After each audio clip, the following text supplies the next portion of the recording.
नमस्कार, राम राम, जय जगन्नाथ। मैं आचार्य कुलदीप पांडे। 17 मार्च 2024 को शनि महाराज अपनी कुंभ राशि पर थे। वहाँ पर शांत अवस्था में थे, सुप्त अवस्था में थे, अस्त अवस्था में थे सूर्य के कारण। और जब भी कोई ग्रह सूर्य से अस्त हो जाता है तो अपने स्वभावों को रोक देता है, अपनी जो उसकी प्रकृति होती है उसको शांत रखता है और वही करता है जो सूर्य महाराज चाहते हैं। अपने मन का कुछ भी नहीं कर पाता। अस्त होने का मतलब ही है भाई, प्रधानमंत्री जी आ गए और बगल में कोई मंत्री महोदय भी आ गए तो मंत्री महोदय प्रधानमंत्री के ऑरा के आसपास शांत हो जाते हैं। फिर उनका वर्चस्व नहीं चल पाता क्योंकि बड़ा व्यक्ति बैठा हुआ है। तो ठीक इसी प्रकार सूर्य जब भी किसी ग्रह को अस्त करता है तो उसका प्रभाव उस समय के लिए क्षीण हो जाता है। शनि महाराज अभी तक 17 मार्च तक अस्त थे। सब जगह से उन्हें कोई कुछ काम करना पड़ नहीं रहा था क्योंकि जो करना है शुरू करना है। अपने सारे प्रभावों को शनि महाराज ने सूर्य जी को प्रदान कर दिए। सभी ग्रह यही करते हैं जो सूर्य के आसपास अस्त हो जाते हैं। अब ये बात हम कर रहे हैं चंद्रमा जिनका मिथुन राशि पर बैठा है, जिनकी राशि मिथुन है या चंद्रमा वहां पर बैठा हुआ है या लग्न भी मिथुन है, तो उन पे ये प्रभाव पड़ सकता है जो मैं आपको बताने वाला हूं। देखिए, हम सबको पता है कि शनि महाराज कर्म प्रदाता, दंडाधिकारी बताए गए हैं। देखो, दंड अधिकारी हैं, इसमें संदेह नहीं है, लेकिन कर्म को देने वाले हैं।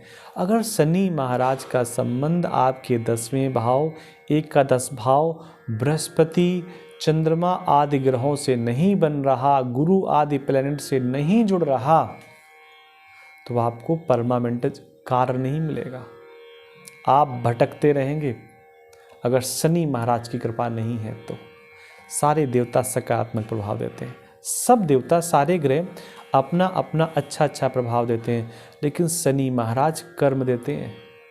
जिनकी जन्म कुंडली पर शनि और गुरु आपस में संबंधित होते हैं, अटैच होते हैं, एक दूसरे को देख रहे होते हैं, एक दूसरे के निकट बैठ रहे होते हैं और किसी भी प्रकार का संबंध बनाते हैं, आप उनके जीवन पर देखिए जा करके, उन्होंने जो बड़े बड़े कार्य किए वो साधारण व्यक्ति नहीं कर पाता। उसका कारण क्या है?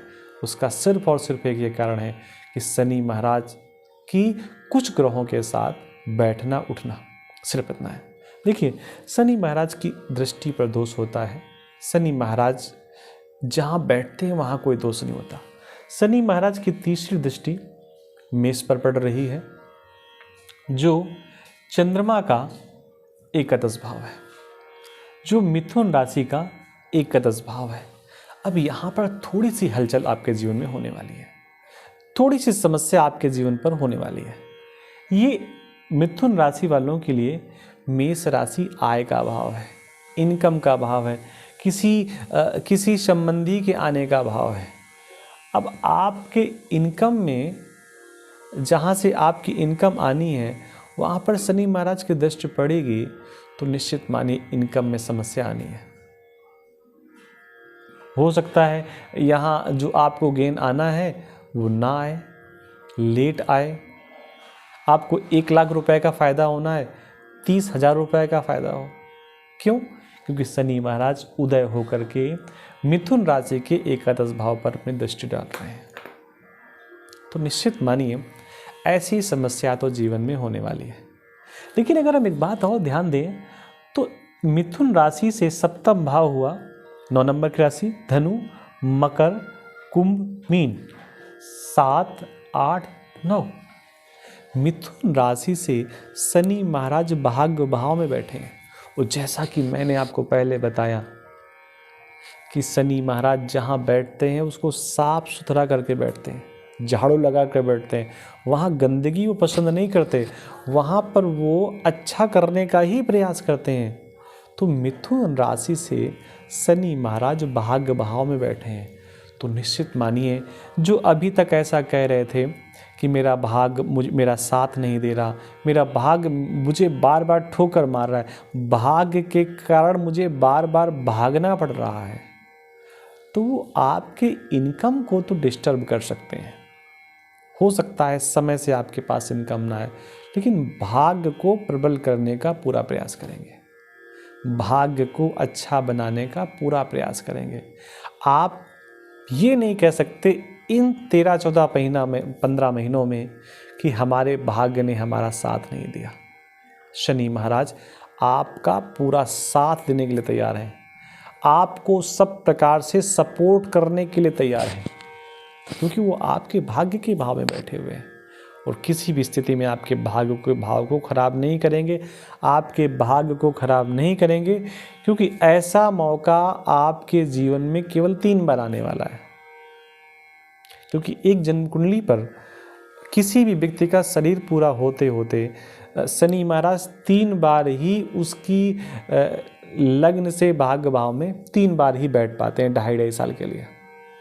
तो 30 साल बाद यहाँ पर आए हैं, आपके भाग्य को चमकाने आए हैं। इस समय आप ऐसा मानिए, अगर आपकी उम्र लगभग 22-23 साल के आसपास की है और आप किसी नौकरी की तलाश में हैं, किसी जॉब की तलाश में हैं, आप बार बार अपने भाग्य को दोष दे रहे हैं, तो इस समय भाग्य को दोष नहीं दे सकते।